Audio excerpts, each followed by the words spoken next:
pelo crime de tentativa de estelionato. Diego Silva Vieira, de 27 anos, tentou comprar este Palio modelo 2008 no valor de R$23 mil, usando uma identidade falsa no nome de Micael Souza Santos. Ele e a mulher, Beatriz Moraes, que está grávida de 8 meses, foram detidos por policiais do 7º Batalhão e encaminhados ao 20º DP. Nossa equipe tática do 7º Batalhão recebeu uma ligação do cidadão solicitando uma presença, porque estava suspeitando de um indivíduo que estava tentando fazer aquisição de um veículo, uma revendedora aqui na nossa capital. Chegando ao local, os policiais constataram que se trata de indivíduo que estava portando uma documentação falsa, que estava fazendo a aquisição desse veículo com documentação falsa. Ele tem origem de Rio Verde e estava na capital para fazer a aquisição. Na busca pessoal, constatou lá a veracidade, uma vez que ele mesmo portava a identidade falsa e a verdadeira. Segundo o delegado, Beatriz foi ouvida apenas como testemunha. Já Diego, que tem passagem pela polícia por receptação de veículo roubado, será indiciado pelo crime de tentativa de estelionato. O Diego está sendo autuado em flagrante delito nesse momento por crime de tentativa de estelionato, ou seja, ele utilizou de um documento falso para adquirir um veículo. Como ele não havia consumado o crime ainda, será indiciado apenas na tentativa desse crime. O consumidor deve preparar o bolso para pagar as contas típicas do começo de ano. E com o aumento do salário mínimo, as despesas devem ser maiores. Já está em vigor o novo salário mínimo, que com aumento de quase 6% passa a ser de R$ 540. O problema é que com ele sobem todas as despesas, em percentuais mais elevados que o reajuste do salário. A isso ainda somam-se despesas adicionais que complicam o bolso da população em janeiro e fevereiro. O início do ano ele é marcado por despesas extras que o consumidor tem que fazer, especialmente relacionadas com impostos e com atividades de retorno dos alunos das escolas, aumento de mensalidade escolar, material escolar, aumento de IPTU. Na casa desse funcionário público, o IPTU custa mais de R$1.000, a maior despesa de janeiro. Fora o imposto, tem as contas habituais, números que Inácio controla de perto, na ponta do lápis. Na família dele, as despesas são programadas e não tem susto com as contas adicionais do início do ano. Pego meu 13º, já põe na poupança, já aguardando esse início de ano de janeiro, que é muito pesado, e fevereiro com impostos, e deixo para lá, esqueço deles. O doutor em ciências empresariais explica que 2011 vai ser um período de pressão sobre o consumidor, que deve mesmo tomar alguns cuidados para manter as contas em dias. A inflação está acima da meta, certamente vão aparecer medidas governamentais para reduzir essa pressão. A CELG gastou no ano passado mais de R$12 milhões em indenizações por queda de energia elétrica. A maioria foi por prejuízos causados pela queda de árvores na rede de transmissão.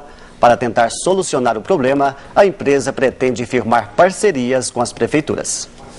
Goiânia tem hoje mais de 160 mil árvores de grande porte que podem interferir na rede elétrica. E com a intensificação do período chuvoso, aumentam também as ocorrências de panes e curtos, provocadas pelo contato entre os fios e a arborização. A gente projeta a rede elétrica para suportar ventos de até 110 km. A experiência tem demonstrado para nós que ventos de aproximadamente 60 km, maior que a gente já viu historicamente aqui em Goiânia, foi de 80 km por hora, ele provoca danos significativos à rede em função da queda de árvores que às vezes não estão interferindo com a rede, mas no momento que cai, na queda dela, leva poste, fiação, leva tudo. Apenas em 2010, a CELG teve que pagar mais de R$12 milhões em indenizações e multas por causa da interrupção no fornecimento da rede de energia elétrica. Em mais de 60% dos casos, o problema foi provocado pela queda de árvores. Para minimizar os prejuízos, a estatal acredita numa parceria com as prefeituras e outros órgãos. A solução para isso seria o município, em parceria com os detentores das responsabilidades com o Serviço Público de Energia Elétrica, Telecomunicação, Água, Esgoto e Transporte Coletivo, na definição de um plano de arborização, coisa que já está sendo elaborada, encabeçado pela Prefeitura Municipal, CREA e alguns outros órgãos, A gente acredita que essa seria a solução ideal para uma cidade quente como a nossa, com um nível de insolação muito alto. A gente entende que a arborização alivia o microclima, mas ela precisa ser adequada, sob pena de a população perder muito com o problema do serviço público. E previsão de chuva forte nesta terça-feira em pontos isolados do estado. Confira no mapa.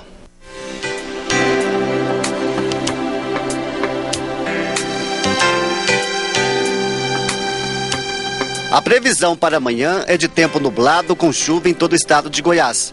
No norte, em São Miguel do Araguaia, mínima de 19 e máxima de 26. Em Tumbiara, no sul do estado, mínima de 18 e máxima de 27 graus. Em Rio Verde, no sudoeste goiano, a máxima não passa dos 28. Em Jaraguá, no centro-oeste, a mínima pode cair para 20 graus na madrugada. No leste, em Novo Gama, mínima de 16 e máxima de 22 graus. Em Goiânia, mínima de 20 e máxima de 25. A umidade relativa do ar fica entre 75% e 95%.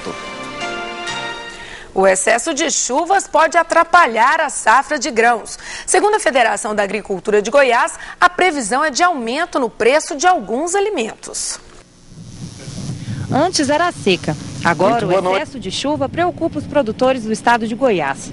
O plantio da safra de grãos para 2011, que deveria ter iniciado no fim de outubro, começou só nos últimos dias de novembro por causa da falta de chuva. A produtividade, que já seria prejudicada por esse atraso, também pode ser ainda mais afetada pelas chuvas constantes. Elas atrapalham o controle de pragas como a ferrugem asiática, que ataca as plantações de soja. No caso da soja, principalmente pela dificuldade de um controle da ferrugem, que muita umidade estimula o desenvolvimento da doença, do fungo, e dificulta o controle. A Federação da Agricultura do Estado de Goiás já alerta. Se a chuva persistir, a situação pode ser ainda mais preocupante. E os preços, que já estão altos, podem subir ainda mais. Já estão bem acima, quase todos eles estão acima do preço histórico. Isso aí, e mais esse risco de seca que está tendo no sul, então qualquer sinalzinho aí que começa a prejudicar a safra aqui, isso vai ter uma reação muito rápida no mercado. A seguir, projeto do orçamento do estado para este ano só pode ser modificado até amanhã, quando terá a segunda e última votação na Assembleia Legislativa.